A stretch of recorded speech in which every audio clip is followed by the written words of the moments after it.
A Bad Case of Stripes by David Shannon. Camilla Cream loved lima beans, but she never ate them. All of her friends hated lima beans, and she wanted to fit in. Camilla was always worried about what other people thought of her. Today she was fretting even more than usual. It was the first day of school, and she couldn't decide what to wear. There were so many people to impress. She tried on 42 outfits, but none seemed quite right. She put on a pretty red dress and looked in the mirror. Then she screamed. Her mother ran into the room, and she screamed too. "Oh, my heavens," she cried. "You're completely covered with stripes." This was certainly true. Camilla was striped from head to toe. She looked like a rainbow. Miss Cream felt Camilla's forehead. "Do you feel all right?" she asked. "I feel fine," Camilla answered. "But just look at me." "You get back in bed this instant," her mother ordered. "You're not going to school today." Camilla was relieved. She didn't want to miss her first day of school, but she was afraid of what other kids would say. And she had no idea what to wear with those crazy stripes.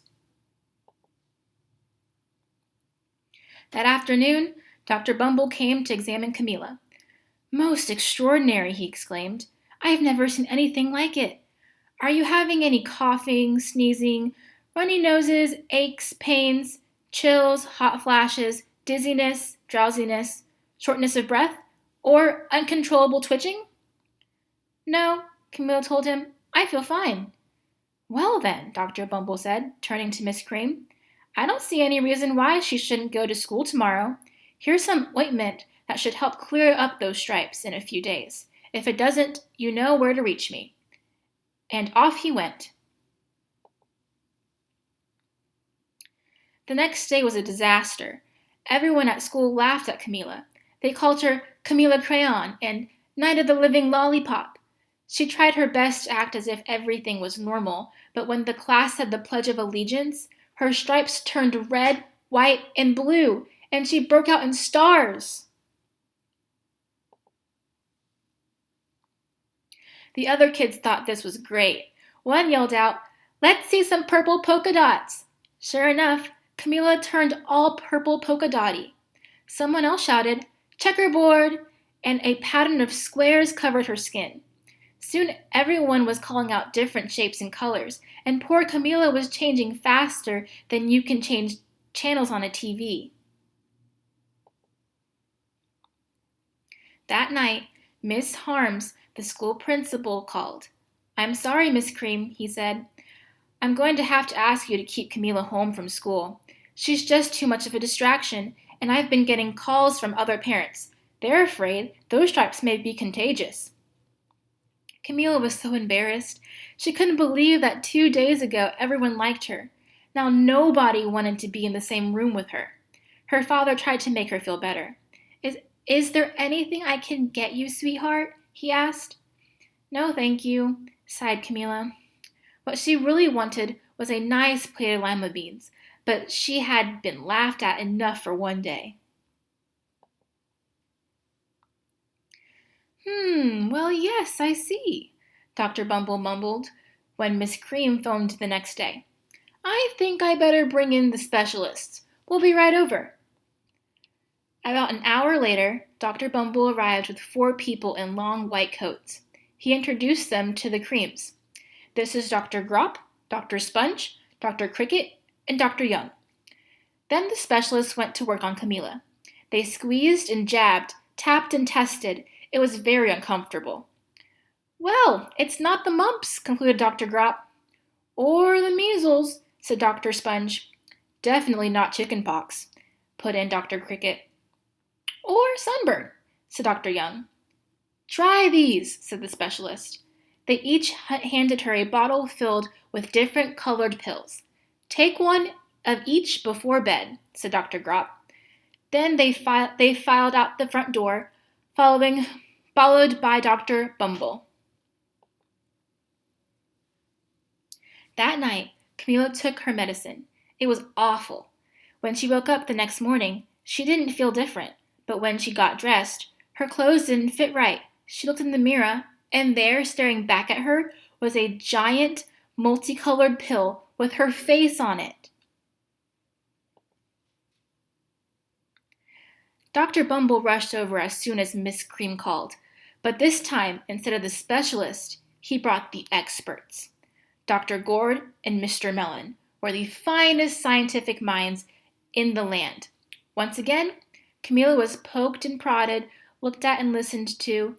The experts wrote down lots of numbers. Then they huddled together and whispered. Dr. Gourd finally spoke. "It might be a virus," he announced with authority.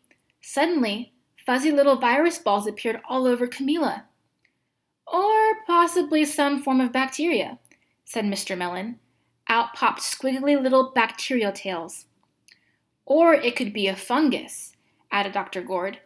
Instantly, Camilla was covered with different colored fungus blotches. The experts looked at Camilla, then at each other. "We need to go over these numbers again back at the lab," Dr. Gourd explained. "We'll call you when we know something." But the experts didn't have a clue, much less a cure. By now, the TV news had found out about Camilla. Reporters from every channel were outside her house, telling the story of the bizarre case of incredible changing kid. Soon a huge crowd was camped out on the front lawn. The Creams were swamped with all kinds of remedies from psychologists, allergists, herbalists, nutritionists, psychics, an old medicine man, a guru, and even a veterinarian. Each so-called cure only added to poor Camilla's strange appearance until it was hard to even recognize her. She sprouted roots and berries and crystals and feathers and a long furry tail, but nothing worked.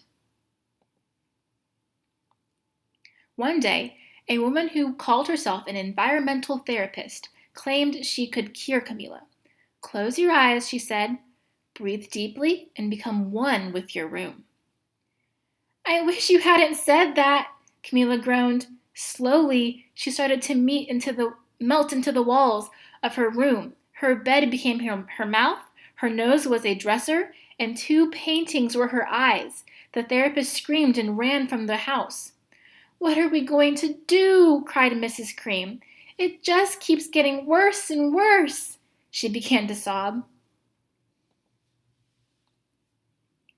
At the moment, Miss Cream heard a quiet little knock at the front door.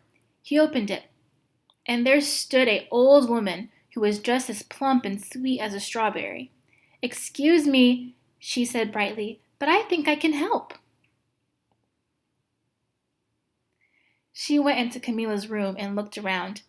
"My goodness," she said with a shake of her head. What we have here is a bad case of stripes. One of the worst I've ever seen." She pulled a container of small green beans from her bag. "Here," she said. "These might do the trick." "Are those magic beans?" asked Miss Cream. "Oh my, no," replied the kind old woman. "There's no such thing. These are just plain old lima beans. I'll bet you'd like some, wouldn't you?" she asked Camilla. Camilla wanted a big heaping plate full of lima beans, more than just about anything, but she was still afraid to admit it. "Yuck," she said. "No one likes lima beans, especially me." "Oh dear," the old woman said sadly. "I guess I was wrong about you." She put the beans back in her bag and started towards the door. Camilla watched the old woman walk away. Those beans would taste so good, and being laughed at for eating them was nothing compared to what she's been going through. She finally couldn't stand it. "Wait," she cried. "The truth is, I really love lima beans." "I thought so," the old woman said with a smile. She took a handful of beans and popped them into Camilla's mouth. "Mmm," said Camilla. Suddenly, the branches, feathers, and squiggly tails began to disappear. Then the whole room swirled around. When it stopped, there stood Camilla. Everything was back to normal. "I'm cured," she shouted. "Yes," the old woman said. I knew the real you was in there somewhere. She patted Camila on the head. Then she went outside and vanished into the crowd.